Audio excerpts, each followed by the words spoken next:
O vídeo a seguir não é indicado para quem é idiota e acredita na Terra plana.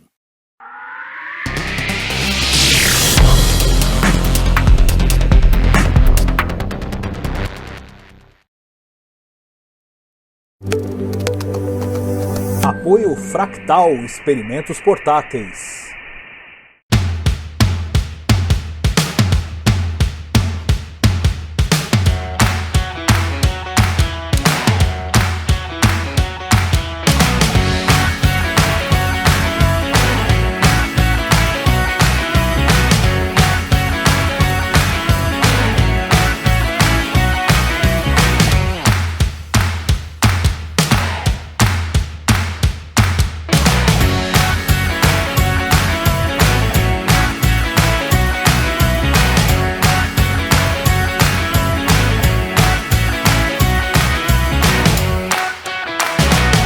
Um grupo de pesquisadores mostrou, com base em observações e simulações, que os buracos negros supermassivos que moram no coração de cada galáxia não só ajudam a ditar a evolução de suas galáxias, como influenciam o destino das circundantes. Pois é, a gente sabe que o buraco negro supermassivo que tem no centro de cada galáxia, ele está constantemente ali envolto por material e em alguns casos, quando ele está mais ativo, ele dispara uns jatos que saem pelos dois eixos ali, pelo eixo de rotação do buraco negro. E esses jatos a gente vê em algumas galáxias atingem distâncias realmente intergalácticas, saem da galáxia e vão adiante. E aí o pessoal liderado pelo Inácio Martín Navarro, pesquisador do Instituto de Astrofísica das Canárias, lá na Espanha, usou dados da Sloan Digital Sky Survey para confirmar se havia alguma correlação entre a posição desses buracos negros centrais e os jatos e a situação das galáxias circundantes. E ele descobriu que, de fato, existe uma correlação e as galáxias satélites formam mais ou menos estrelas dependendo da orientação que elas têm com relação a esses jatos. É uma peculiaridade que mostra que os jatos não só influenciam aquela radiação emitida pelo buraco negro central, não só influencia a evolução da própria galáxia, como das galáxias vizinhas.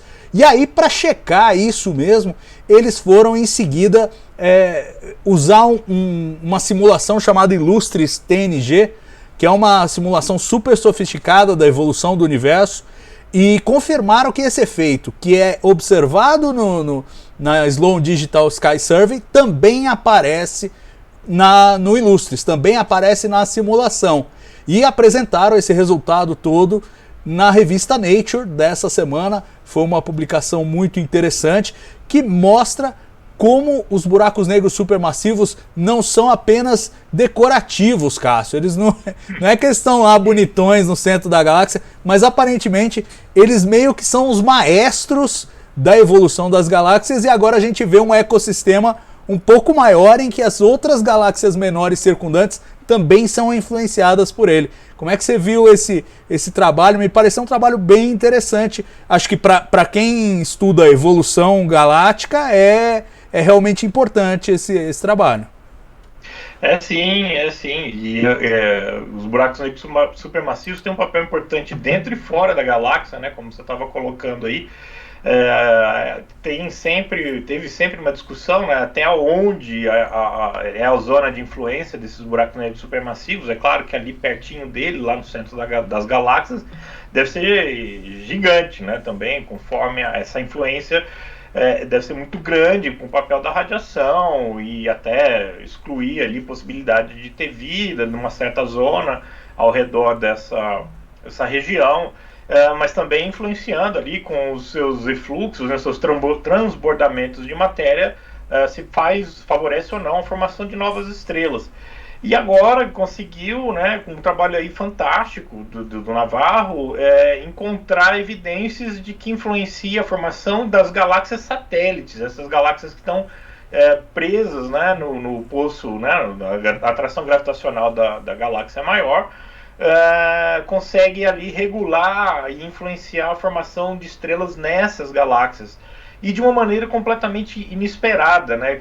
Inesperada no sentido que já foi uma surpresa encontrar esse resultado, e a ideia é a seguinte: essas galáxias que estão ali alinhadas com a parte, né, que o buraco negro basicamente está na linha de tiro do buraco negro, para aqueles jatos que eles costumam soltar, formam menos estrelas do que o previsto, né, o que se imaginava que seria o contrário, que com aquele jato iria favorecer por causa aí da pressão, né, o banho de radiação, mas na verdade o que está acontecendo é que com esses jatos sendo emitidos pelo buraco negro, se diminui a pressão, e diminuindo a pressão ali do material intergaláctico, afeta na fragmentação das nuvens, afeta na própria contração dessas nuvens para formar novas estrelas.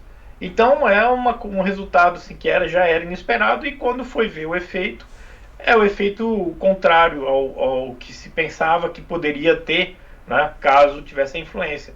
Um aspecto interessante que foi tirado ali, os dados foram tirados daquele survey, o Sloan Digital Survey, e são 126 mil galáxias satélites estudadas que estão presas no poço de potencial de 25 mil halos de matéria escura, né?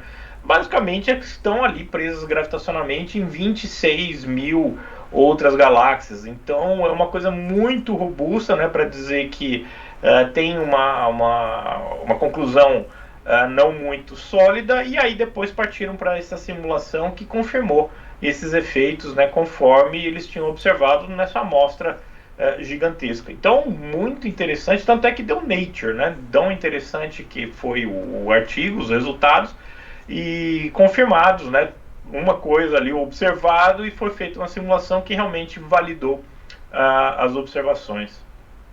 Pois é, eu acho maravilhosa a forma como eles usam a simulação. E esse Illustres, a versão inicial já tinha me surpreendido, porque a simulação, assim, os caras introduzem as leis básicas da física e deixam a matéria interagir simulando o Big Bang e ver o que acontece. E já no Illustres original, me lembro de ter feito reportagem sobre isso na Folha, era impressionante as imagens simuladas do universo, do Illustres, comparadas com imagens de campo de fundo do Hubble reais. E aí você contrastava as galáxias e tal, a distribuição, os padrões, eram muito parecidos. Esse é um Illustres TNG, ou seja, uma segunda geração da simulação em que eles aperfeiçoaram algumas coisas, e eu acho muito curioso que você possa usar a simulação como um teste, né? Porque aí você valida, digamos, você reforça a própria simulação e o teu resultado observacional, porque você checou nas galáxias de verdade, tem esse efeito aqui. Então, agora deixa eu ver na simulação se esse efeito aparece também. Se aparecer, reforça o meu trabalho, reforça também o deles, que fala, não, vocês estão simulando direitinho e ao mesmo tempo eu tô na trilha certa aqui. Em compensação, se não há concordância, aí você vai falar, bom, o erro está na minha medida ou está na simulação? Mas como houve concordância, deu tudo certo, acho que saiu todo mundo feliz aí, tanto quem trabalha no Illustres quanto a equipe do Navarro, né? Não, exatamente. Quando você fala aí do Illustres, ele é baseado no que a gente chama de primeiros princípios, né? Leis mais básicas da física. Conforme você vai complicando, né? Você vai evoluindo nos conceitos, você vai se baseando em outros conceitos, né?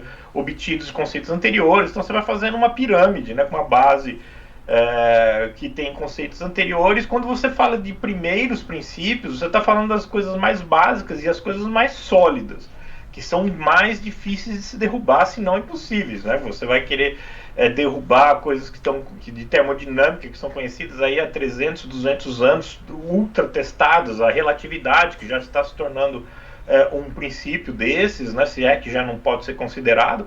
E aí fizeram isso com o que tem de mais básico da física, as simulações foram rodando e mostrando que é o caminho viável mesmo. A ideia que eu acho que aconteceu aí é que como foi um resultado completamente um resultado novo, né, e um caminho diferente, foram testando os modelos para ver qual seria, né, a explicação para isso. Como eu falei, por que esse banho, né, essa irradiação dos jatos, né, não deveria facilitar, não está facilitando a formação, e pelo contrário está inibindo a formação de estrelas. E aí, acho que testando os parâmetros é que saiu essa ideia, né, de explicação.